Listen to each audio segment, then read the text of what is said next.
Remi Aubuchon, our Hey guys. showrunner and executive producer. Thanks for coming today.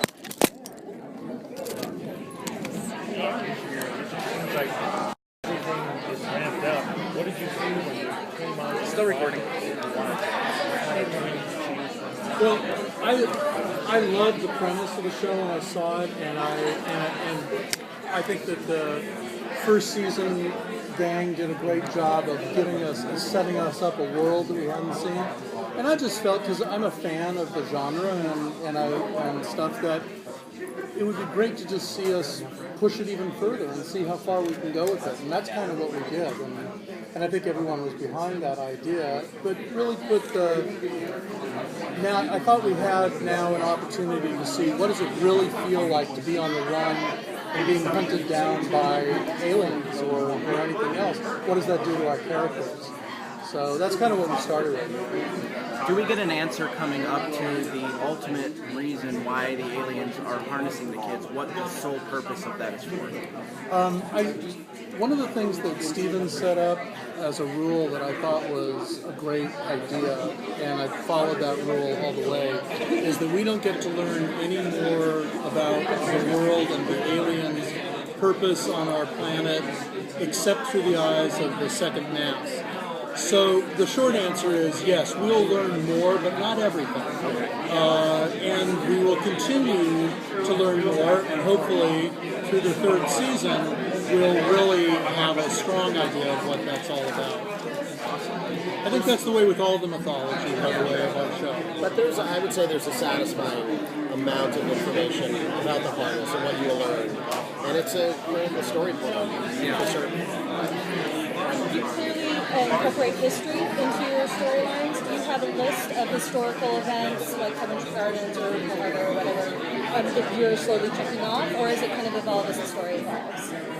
I'd say it's a combination of both.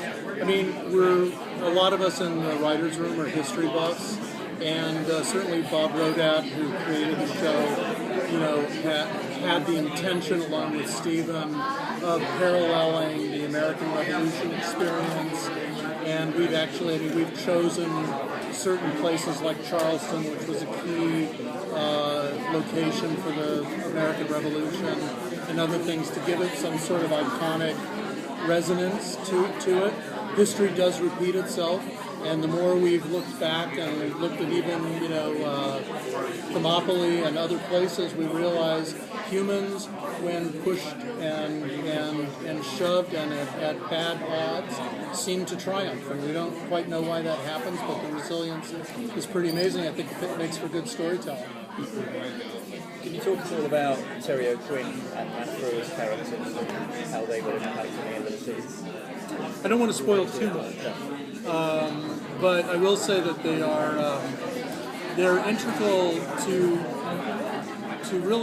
Tom Mason and Catherine Weaver, in that they're in some ways they're doppelgangers, and if the second mass had gone one way, they might have been who Terry O'Quinn and Matt Frewer are. More than that, I don't want to really spoil, because I think it's kind of a fun way. And Terry does an amazing job, and he and his character and Tom Mason, by coincidence, knew each other very well. So They're kind of cut from the same cloth, but he's such an incredible presence and brings such gravitas to anything he does. It's a welcome presence, I think, when we run into him. There was one episode that was really very family-oriented. Essentially, the parents and their children. Having like a lost child come back to your father, and also Tom with his kids. Is that something more that's not to see the impact of this whole situation, how much it doesn't? I would say, it's interesting. It's a show. We constantly refer to the show as a dual franchise. It's part family and part science fiction. And it's these guys do a phenomenal job, I think, striking that balance. And I think oddly this year we probably have a little more sci-fi, a little more than we have in the past.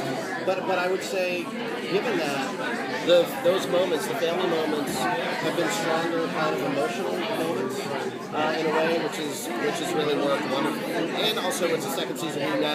We know these characters, we know their relationships, we know what's at stake, and I think that's really coming through. All right, guys. Thanks, guys. Really good show.